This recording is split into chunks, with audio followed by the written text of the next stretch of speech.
Alright, welcome back to another Sparking Zero video. So today I want to give you like an introduction to online PvP in Sparking Zero. Now, not everyone is actually currently grinding PvP as hard as they maybe want to because of some bugs which are currently still having to be resolved from the devs. So yeah, that's a whole nother issue. But we're gonna be talking about it regardless. Now, in order to get to PvP or online matchmaking, you head over to the tab Battle and Training.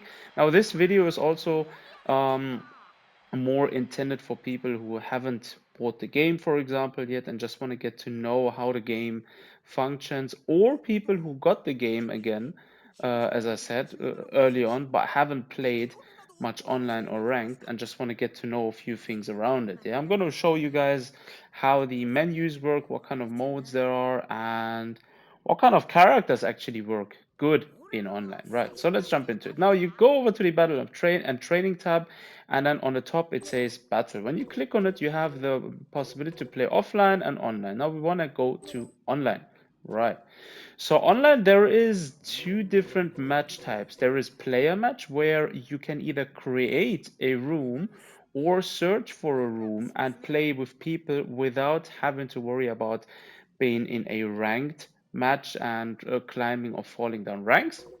And then there is obviously a ranked match where obviously you can climb the ranks. And then you can see under rankings, the rankings obviously of players, character frequency ranking, which is something very interesting, and character rankings. Now, if you look at the character frequency rankings, for example, very quickly, you will see a lot of people are actually using mostly the same characters. You will see Goku Super because he can transform to the Ultra Instinct Goku, Vegeta Super, Yajirobe, unfortunately one of the most used characters currently since he has a skill where he basically eats a sensu bean and can heal himself. Gohan Teen is just broken. He always has been broken, so even in Budokai Tenkaichi 2 and 3 is always busted. And Goku GT, obviously, since he goes all the way to Super Saiyan 4, Gohan Adult, obviously, and Broly's. These are like the top 10. Yeah, Master Roshi as well. Master Roshi was always very fun as well. Now, there's other characters as well, people playing Vegito and stuff like that. But yeah, that's the general like character rankings list. Here you can always have a look at what characters others use and maybe play them yourselves and see how these characters actually play about and why people use them that often. So yeah, that's that. Now let's go back to the online mode. Now when you click on player match again, you have here a couple of possibilities: room search, create room, enter room ID, and so forth, right? Now you can also just join a quick match. Now if I create a room, you can set if it's going to be a room designed for people with similar rank, higher rank, low rank, or no limit. That's one thing. And you can also specify the battle rules. Now you can play single battles where one versus one character will face off every time. You can play DP battle, which essentially is a mode where you can choose up to a specific number of characters. Now, every character has a number, say for example 5, and you can only play a team with a total number of maximum 15. So if you choose 3 characters with the number of 5, then obviously you can only run 3 characters. But there are characters who have, let's say, 1 or 2 points. So choosing them to balance your team may be a better option, right? You can also set up a time limit, for example, and language. Again, there is no in-game chat. I don't see the point of this really, to be honest.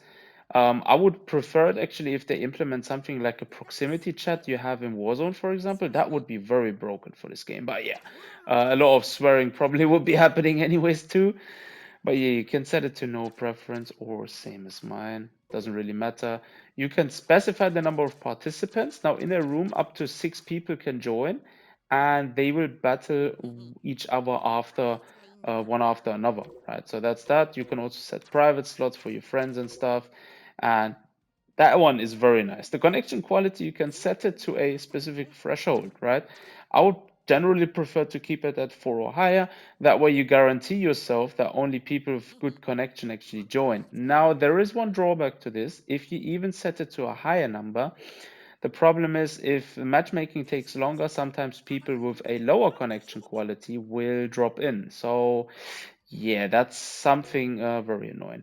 And then there is the reflect ability items option. Now this one basically, if it's off, ability items equipped to your characters won't be working in online mode. Now if you turn this to on, obviously these items will be working. So make sure you choose this depending on whether you would like to play with these settings or not, right?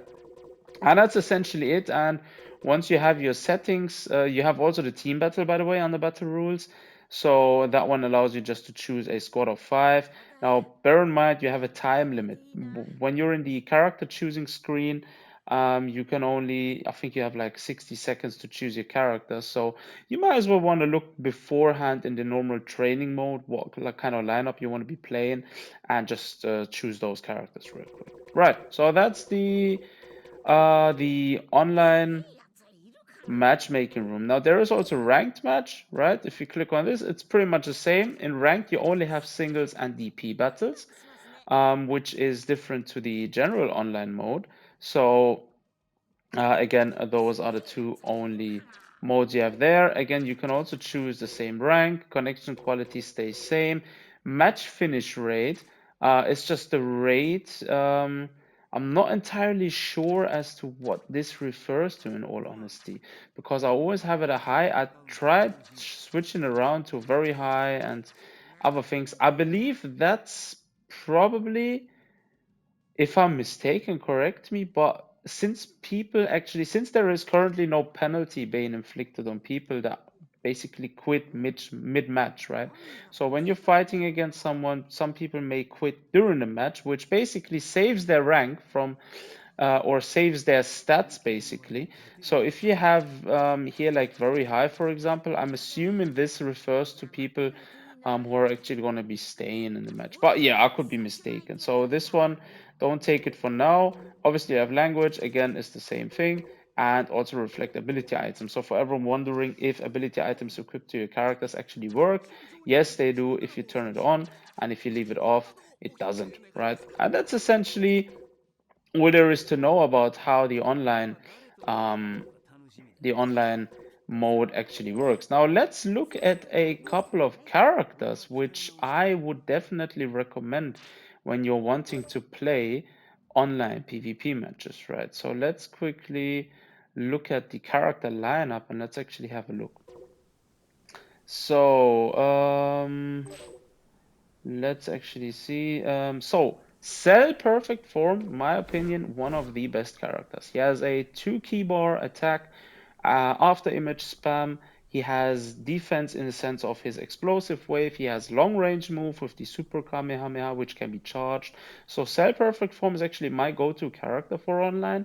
Very much loving this character. Now, Master Roshi, obviously, a lot of people play him. Why? Because he is just broken. He just basically has the ability to after image strike. He has the Thundershock Surprise, original Kamehameha, which is a long range attack. He has actually very fast gameplay, so he's one of the go-to characters for many. Then we have Gogeta Super Saiyan 4, obviously broken in a sense. He has Wild Sense. He has the second skill power up to the very limit, basically boosts him up straight away to sparking mode, which is just broken. And yeah, he's just overall a powerhouse. Hence, people use him a lot, right? And then we have, where is he? Let's go to Goku. There is Goku Super, this one here. People use him because he's the character who's able to transform all the way to Super Saiyan Blue, and people use him alongside Vegeta. Where is he? This one here, and use him alongside Vegeta Blue, because if you have both of them in your team, obviously you're going to be able to do a fusion. So hence you're able to play with a fused character afterwards, right? That's why people go with these two characters. Now, these two characters aren't actually a bad lineup if you want to choose them, but I personally just prefer a bit more originality, right? Another character to go with is Goku GT, the small kid version. This one goes all the way to Super Saiyan 4, hence it is a very good character with instant transmission spam possibilities, right? You can just spam instant transmission teleport yourself behind your opponent and you're good to go, right? That's another one. Now, then there is, let's see, where is Gohan? Now, Gohan Teen is also one of the best characters in the game since he has Wild Sense. His base version has the energy blast barrage, which only uses 2 ki, so that one is pretty much broken. Plus, he transforms all the way to Super Saiyan 2, which is just a broken character, unforgivable. Also boosts him straight up to the sparking mode. He has explosive wave for defensiveness. He's just a broken character. Now another broken unit in this game is actually Gohan Future. Now Gohan Future is just very much fun to play with. I played with this character in training mode a couple of times, and I'm going to try him out in online mode. Now, this character, I haven't seen him being used a lot, but I know he plays so well. Right, now let's go to Broly actually. Where is he? Broly. He must be more at the bottom. There he is. Broly Super. Broly Z. Now, the Broly Z version is actually more balanced, in my opinion, than the Broly Super version, but either way, both versions are actually pretty much busted. Now in PvP, both of these versions actually work very well and are a very viable option, especially the Broly Z version. The base version has Wild Sense. The Super Saiyan version has skills which boost him to the sparking mode, and then you have the main last version, which has explosive wave. It's just a pure powerhouse. So yeah, that is definitely one of those characters. Now there is the androids, and I'm a huge fan of playing with the androids because yeah, they are just nice. Especially Android 19 with the drain life mechanic. He can just basically lose health, go to sparking mode, and if his ultimate connects, he can drain the life from your opponent. Similarly, I enjoy playing with Android 17 because he's just the ultimate defense character and offense character, in my opinion. He's a character you want to play with these androids in generally always close range, but Android 17 is just special because you can spam the android barrier mid-fight if you get an attack. He has the finish sign, which boosts his damage output. He has long range attacks.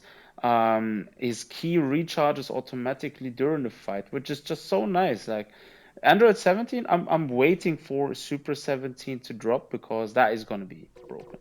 Right, so let's go to Metal Cooler. Now, Metal Cooler is one of those characters very much overlooked at, but he's crazy because he's got instant transmission and regeneration. Yes, you heard right. He's like a Yajirobe version, just cooler. He's got the regeneration skill, which basically allows him to regenerate health.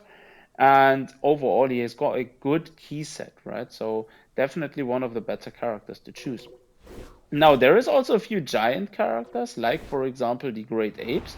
Very rarely chosen actually, but actually a very smart choice to go with. Maybe go with the base version first. Where is it? You want to go with this version because this version can actually transform. So yeah, Great Ape, Baby Vegeta, or any Great Ape, or for example Rudiger. Now the thing about these units is they can't be staggered as easily, right? Not every character has his ways around these characters. So actually going with one of these can actually be a smart way of outplaying specific characters, like Yajirobe's, for example. A Yajirobe would very much struggle against a huge ape character like these because Yajirobe almost has no power output. So then there is broken characters like Whis. He's just broken. He basically can't get hit at times. Obviously, hard hits, smash attacks, break attacks, and stuff like that will still get him. But when you're trying to throw normal combos, he will avoid pretty much anything, which is just broken. Then there is Goku Black, not the base version, but rather the fused Zamasu version. This one is actually pretty much crazy. Obviously, Goku Rose is also pretty much broken because of the instant transmission. He's got the Audacious Love, which basically gives him a boost and boost up his key. So yeah, that's another good option to go with. Hit, one of the probably most used characters by a lot of people. because yeah, he is just badass. I don't know what else I can say to him. He is just badass. Right, then there is Jiren. Obviously, Jiren has the base version of Jiren has the meditation, which basically is also regeneration skill. Key pressure is defensive skill. He's got very good kit, very fast gameplay, and he can transform to the ultimate version. And this character is just broken, like literally broken. When you play in the Jiren episode mode, you will know what I'm talking about. This unit is fun to play with. And last but not least, my secret recommendation is Anilaza. I don't know if I'm spelling that name right, anyways, but this character, because he's also like a giant class character, similarly to the Great Apes in Hirudegarn, is actually one of the characters which a lot of players will struggle to deal with, since he, again, can't be staggered as easily, which makes him actually a difficult unit to play against if you're facing one of these. So yeah, that's the characters. I would definitely be recommending. Now, Chaozu is like a secret unit which not everyone knows about, but Chaozu is actually crazy. He's got the telekinesis skill, the after image. If you're timing it right, you can actually do crazy combos with this unit. So yeah, that's that. And yeah, Chaozu mains are actually crazy for actually choosing Chaozu. But yeah, that's it for my personal recommendation of PvP online units. Let me know down below in the comment section if you have any specific characters you enjoy playing with. Maybe I'll give them a try and make a couple of videos on showcasing their skill sets and strategies when playing with them. But yeah, thanks for tuning in. Take care of yourselves. Until next time.